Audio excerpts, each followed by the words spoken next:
What's up guys, James here, how are you doing? So this is a response to Arsehole Blogger about Monsanto. Unfortunately my internet's down at the moment, so I haven't been able to do much research for this video.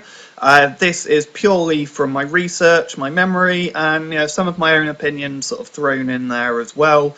I generally side with genetic modification, although I do see criticisms of it. Some of them are genuine, some of them are complete bullshit. But yeah, I have no problem with genetic modification, provided that it's regulated, highly tested, and that it's actually labelled as such on food. Despite me personally thinking that a lot of the time it's safer than some of the natural alternatives, people should still have the choice to make an informed decision as to what they put in their body. I've also never worked in any food production company, neither traditional nor genetically modified. So I've got no financial incentive to make this video, because I do get that sort of criticism a lot when I talk about certain scientific issues. So there's a lot of criticism which I see placed towards Monsanto, the FDA, the WHO. That's the World Health Organization, not the band. Some of which is genuine, and I will be getting to that later in the video. But some of it is just sheer propaganda and bullshit. A lot of the bullshit arguments come from people who are quite often ill-informed. Quite often it actually comes from some of the organic food companies, some of the alt med supporters, and that kind of thing. A lot of the time, I think that's because the FDA just simply doesn't put up with their bullshit. So, for example, quite a lot of the organic food which is produced, because it doesn't use chemical fertilizers and stuff, the FDA clamps down on them and says, you're not taking the appropriate measures in order to make sure that your food is safe and free from bacteria, pests, and that kind of thing. Before I really get into this video, I'd just like to go into some basic genetics, because a lot of the criticism does come from ignorance on the topic. I've heard many people say that we simply don't know enough about genetics for genetically modified crops to be safe, which I think is absolute bullshit. So, basic genetics. In essence, all of the biological functions we see in nature are done by proteins. So in humans there's, I think it's between 25 and 30,000 different types of protein in our bodies, and nearly all of those are identical from one person to the next. So a protein can be something like, it can be structural, it can offer some sort of structural support inside a cell. It can perform a biological function like breaking down oxygen into carbon dioxide. It can break down food. It can reconstruct certain molecules. Some of them, such as the one in the retina in our eye, if they're struck by a photon, they'll flip inside out and then release an electron. They do an absolutely amazing variety of functions, and they're responsible for every single biological function we see in nature. So, all proteins are formed from chains of amino acids. There's 20 different types of amino acids, and that's all you need for every single type of protein you see. It's the order of these amino acids which govern what the protein's going to end up like. The order of the amino acids basically governs the way that the protein folds together and ends up correlating to what it does. So the chain of amino acids, their order is governed by our DNA. DNA is composed of 4 base pairs, the A, T, C and G base pairs. So that's a base 4 system. You can compare it in many ways to the way that computer software works, which is binary instead of base 4. But you can sort of tie in a few analogies there. Now, in essence, you can break down DNA into two different types. You've got coding DNA, which we do understand 100%, and then we've got non-coding DNA, where there's still a lot of things we don't understand about it, but we are making progress nearly every day in that respect. So the non-coding DNA can be something like it can code for how much of a particular protein's expressed and where and when to produce it. It can also be structural, it can stop chromosomes from falling apart, and some of it really does appear to do absolutely fuck all. We've verified this by removing a massive chunk of DNA from a mouse, 2.5 million base pairs, and the mouse still developed 100% normally. So it shows that, that particular stretch of DNA, if it does anything at all, it really doesn't seem to be doing very much. So yeah, there's a few mysteries there. We don't fully understand all of the non-coding DNA, but when it comes to the coding DNA, we do understand that 100%. Every 3 base pairs in the coding section of the DNA produces a different type of amino acid. So CTC will produce one type of amino acid, GAG will produce a different type of amino acid, and so on. Some of the more discerning among you may have noticed that because DNA is base 4 and it uses a triplicate system, that gives you 64 combinations, whereas earlier I said there's only 20 different types of amino acid. Some of the codons can code for a stop, for example. They tell the DNA when to stop producing a protein, where the end of it is, and some of it is doubled and tripled up. So AAT might do the same thing as AAG, for example. So yeah, we understand that absolutely 100% there. It's exactly the same for every single plant and every single animal on the planet. So if you take the region of DNA which encodes for human insulin in us and insert that into a bacteria, you've then just created a bacteria which produces human insulin exactly the same as what's produced in our bodies. So yeah, there's certain things we don't understand, but what we do understand is enough for genetic modification to be somewhat safe. Of course, there's always risks that there's something we don't know, and that's why it is highly regulated and highly tested. So, let's compare that to website design. You may not know, for example, what every single command in XML, HTML, PHP, Java, Flash, etc. You might not know what every single one of those things does, but you are safe within certain contexts to fuck around with it. You can take the embed code for this video and paste it on your website, and you know exactly what the outcome's going to be from that.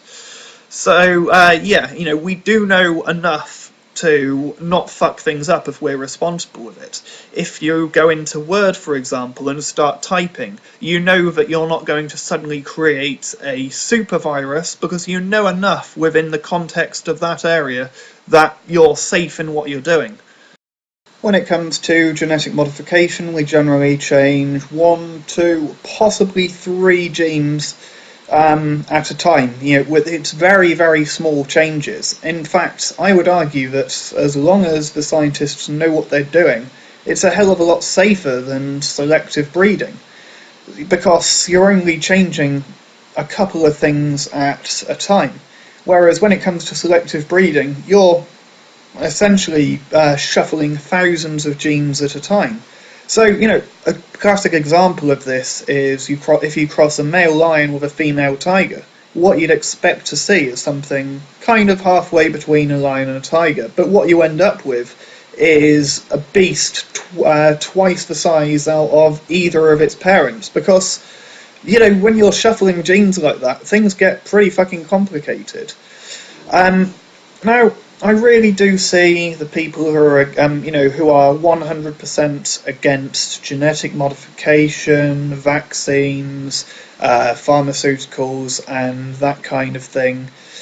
I find those viewpoints a little bit selfish in some ways because, well, living in the Western world, living in a rich country, you have the choice to make those decisions, and that's absolutely fine. You can decide that you only want to eat organic food. You can decide to be a vegan or a vegetarian. You can decide to only have meat from farmers called Bob if you really want to. But when you're forcing those choices onto the rest of the world, I do see that as a bit of a problem. We've got 7 billion mouths to feed.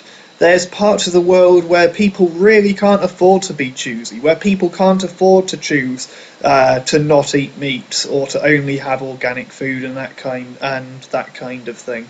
And genetic modification done correctly really can help help some people tremendously. It can save millions of lives. We've the insulin grown in bacteria, for example, that keeps millions of people alive.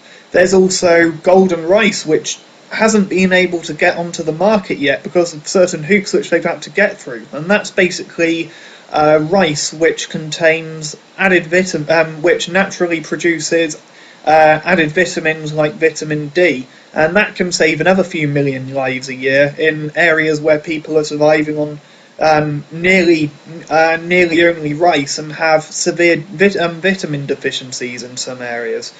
There's also drought-resistant crops. We can produce bacteria which produce hydrocarbons, which can be used in fuels. There's all sorts of potential there. Some of the criticisms I see about some of the things Monsanto have done, the high yield crops, people have said, well, those crops don't produce seed, so those companies have to keep going back to Monsanto in order to get the seeds again and again. Now, yeah, those crops are genetically modified, but the genetic modification isn't what stops them from producing seeds.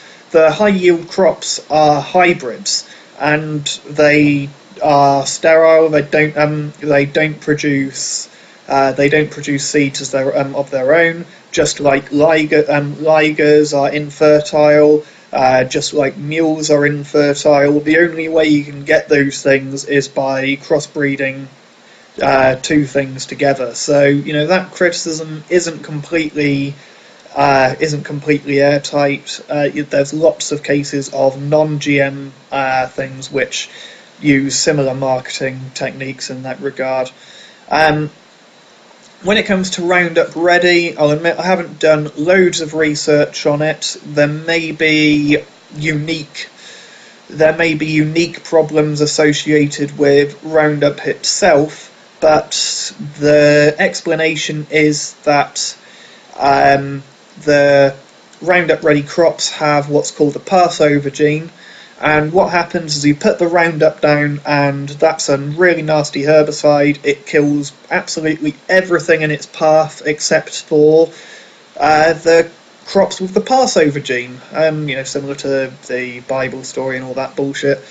Now, this may sound pretty nasty, but it actually, because you only have to use the one single herbicide, it means that you don't have to use an entire cocktail of different herbicides, each targeted to a different type of weed. So, yeah, in that regard, it seems pretty good. But like I said, I haven't looked enough into the safety of it. There may be specific problems associated with the Roundup itself. There's also the criticism that the Roundup Ready gene could find its way into bacteria from horizontal gene transfer. But we see this problem anyway with traditional herbicides and even natural ones. Pests do grow resistant to the pest killers. We see it in antibiotics and stuff all the time, even ones which have had nothing to do with genetic modification. It's something we've been doing for thousands of years, is just trying to stay one step ahead of nature. It's trying to stay one step ahead of the competition. That's part of the whole evolution process. Also, you mentioned raw milk. I'm not 100% where I stand on the raw milk issue. On the one hand, despite the fact that raw milk accounts for only 1% of milk sold, but accounts for 99% of outbreaks caused from bad milk, 10,000 times more dangerous than regular milk, despite this, I still think that people should be able to put whatever the fuck they want into their own bodies. The only thing which has given me a bit of an issue there is the fact that some of the diseases you can catch from raw milk happen to be quite contagious, and that does affect other people. But I haven't looked into it enough to really make my mind up as whether or not that risk of outbreak really outweighs people's rights to do what they want with their own bodies. Now on to some semi-legitimate criticisms and some really legitimate ones. There's the common criticism of what if it escapes? What if a GM crop is somehow escapes to the wild? Yeah, that is a legitimate concern. It's something which is hard to control. You mentioned that some of the Monsanto products infecting other farms and that kind of thing. But are people complaining when a crop from one farmer goes into a field from a crop with another? No, and for the most part, these crops have shown themselves to be just as safe, if not safer, than their natural wild counterparts. Right, what else on that? But yeah, I do see that as a bit of a concern. If people don't want GM crops in their field, they shouldn't fucking have GM crops in their field.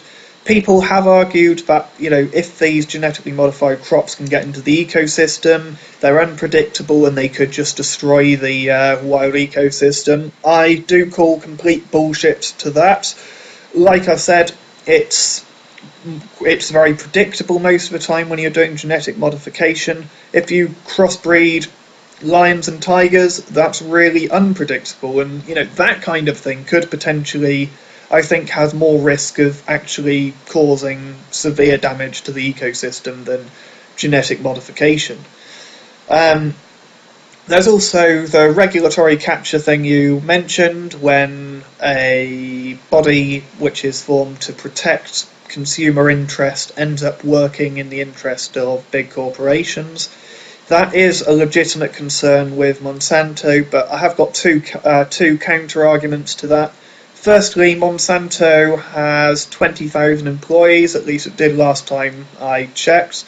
That is a lot of employees, and many of those are among the most qualified, educated people in the world, and it's not surprising that some of them end up getting jobs for the FDA, the WHO, and other organisations of that type. And, I don't think that you'd have the same problem with people who work for organic food companies holding those types of position, and they are equally able to cause problems with regulatory capture as well. So, yeah, that's a bit of a criticism. But that being said, Monsanto really do seem to have far many people in the FDA, considering the size of their organisation. So, yeah, it is still a very legitimate criticism. Also, labelling. I do see that as a problem. I think people have a fucking right to know what's going into their bodies, and if something contains genetically modified crops, then they have a right to know about that. They also have a right to know if their food contains any animal products. If they're a vegetarian, I know quite a few companies have got into trouble with that. I'm 100% behind you there, but yeah, they should label their products correctly. And yeah, finally, the other big problem I see is monopolization. This is a huge problem. It's not an easy one to target because getting into biotech is really fucking difficult. You need a lot of money in order to establish yourself as a biotech company, but still, monopolization is a huge problem because it can lead to companies charging whatever the fuck they want. And that's one of my other huge concerns with pharmaceuticals. I know there's been some pharmaceutical companies which have raised their prices 15 times in the space of 5 years before their patent runs out. So yeah, that is another huge problem. So anyway, thanks for watching. So I hope I gave a fairly balanced view and informed you guys on a few things. Thanks for watching. Comment, rate, subscribe, leave video responses, and I'll see you soon.